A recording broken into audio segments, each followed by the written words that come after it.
In 1983, this very successful guitar player was part of a band who had recently gotten the first contract to record a record label.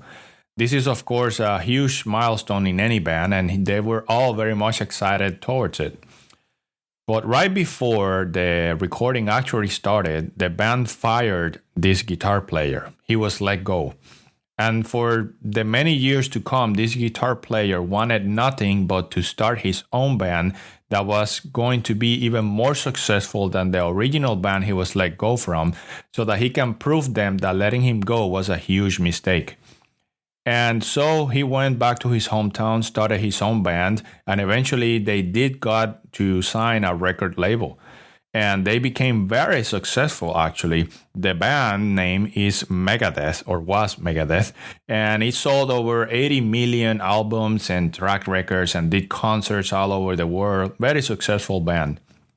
Unfortunately for the man, whose name was Dave Mustaine, the band that he was let go from was Metallica, which sold over 180 million record labels, and it was a very much more successful band than the one he was at. So as the years went by, this man, Dave, he did many interviews, and in one interview many years later, he stated that he felt like a failure. He felt like a failure because his band was not more successful than Metallica, which was the band that he was let go from. He actually felt that most of his life was a complete misery, a failure, and that he hadn't achieved what he originally set to achieve. And I don't know about you, but you can even sense the irony. This guy is very famous, very successful, created a band, sold many millions of albums. He, traveled the world, had money to spend for years to come, and still felt like a failure. So what happened here? So I think, or I strongly believe that what happens is that this guy was focusing, his priorities were completely on the wrong side. They were on the wrong place. So you see, when you set priorities for yourself, when you say values for yourself or things that you look up to, those will determine how your life will actually be measured against yourself. So where are your priorities? Where are your values? What are you looking up to? Let's talk about this in today's episode of Upside Down Talks with Never Far Enough.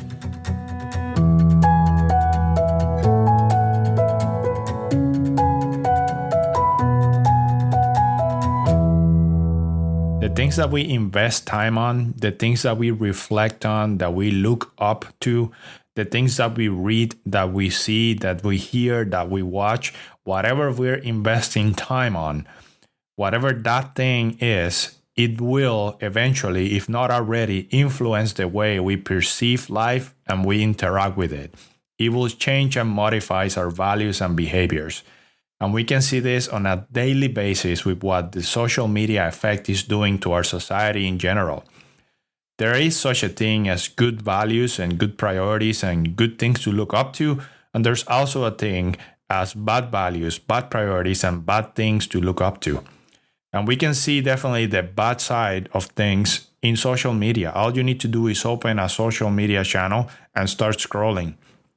Nowadays, people are focusing in general and are constantly being fed bad values and bad priorities.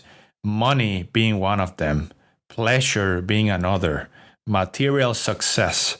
The thing that all of these have in common is that they provide empty and void type of satisfaction. They simply come and go as fast as they came. For instance, you go to the restaurant and you see this very delicious oily plate. It looks beautiful in the picture, but you know deep down that it's not either healthy, nor it's going to provide you, just long-term health. But you go ahead, buy it and eat it, and it tastes very delicious at the time. But then later you're, drowning in regret that you even ate it in the first place. Or that person, the so-called one-night stand, you go ahead and have it, and then the next day you're feeling guilty.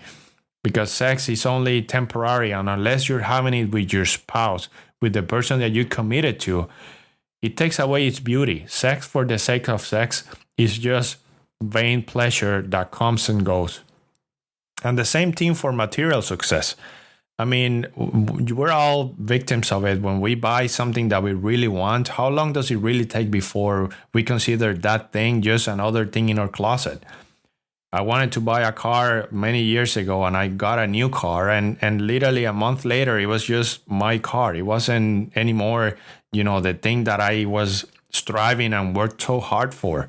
Same thing for my phone. A while back I consider myself having been a victim of materialism and consumerism, and I wanted to get the latest iPhone and I bought it, and that was it. I had it. It was new. It felt great. And then 3 weeks later, it was just a phone in my hand. It lost that value.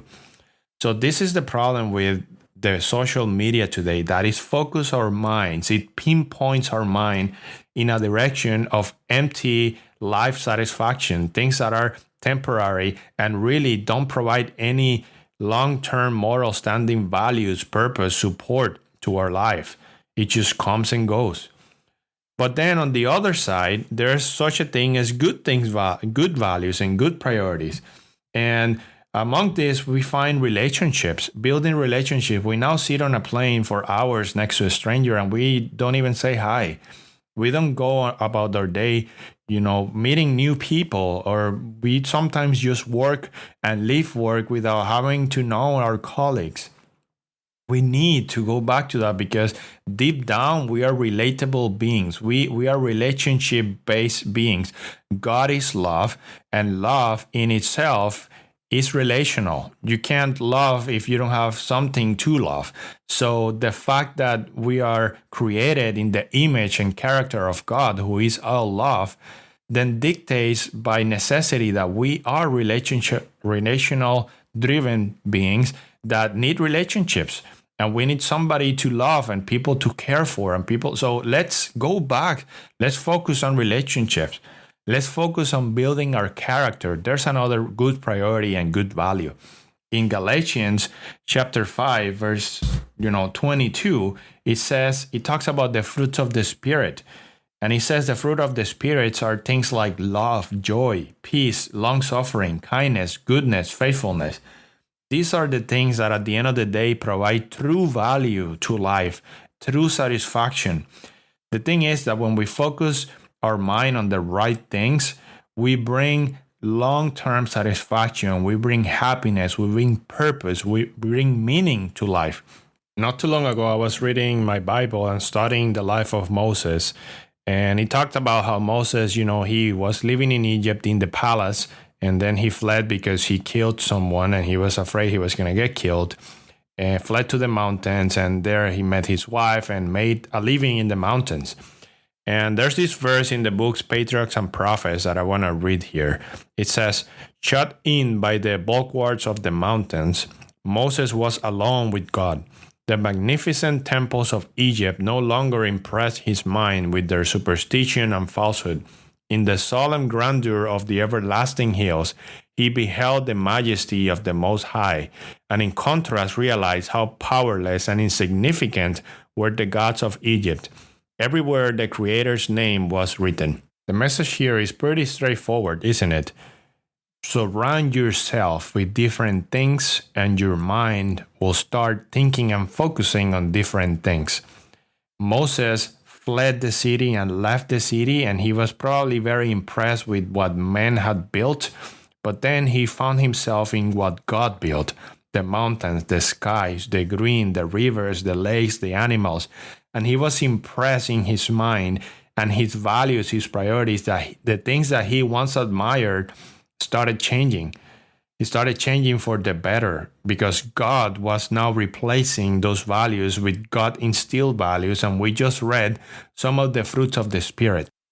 There's this one quote that says, if you want different results, you need to start doing different things. And it's the same for the mind. If you're stressed about how life looks for you in the future, it's probably because your priorities and values are in the wrong place today. Start looking at different things, hearing different things, surrounding yourself with different things, and your life will change. And since this is a Christian channel, I might as well say it, surround your time, surround your life with God-given values, with God creation, with God, readings. learn about God, read about God, and start changing the things that you treasure and value the most in life. In this book that I've been reading, that I'm not going to read the title because it's a little bit rude, but there's a quote here that is very important. By the way, it's a book written by Mark Manson. It says, the desire for more positive experience is itself a negative experience. And paradoxically, the acceptance of one's negative experience is itself a positive experience. And what this is saying, if we really, interpret it, is that if you are looking for the next best thing, especially if you're surrounding yourself with social media, this is exactly what's going to end up being in your mind. You're going to want to have the trip that the person in the channel posted. You're going to want to have the car, the same job. You're going to want to make money as fast as the other person is making it. And then with all this constant bombardment in your mind, the only thing that you're reminding yourself of is that you're not living that lifestyle. You don't have that car. You don't have that house. You don't have that trip. You're not making as much money. And this is just horrible, because this indeed will shape our values, will shape them, our priorities, and then we will live constantly in stress, constantly focusing on the wrong things, and then our life will just be miserable. Instead, be grateful for what you have. Learn to appreciate, read different things, watch different things, cut social media off, and learn that you have control indeed over how you feel and over what you are being stressed about. God will change your life for the better if you let Him. So I invite you today, let Him.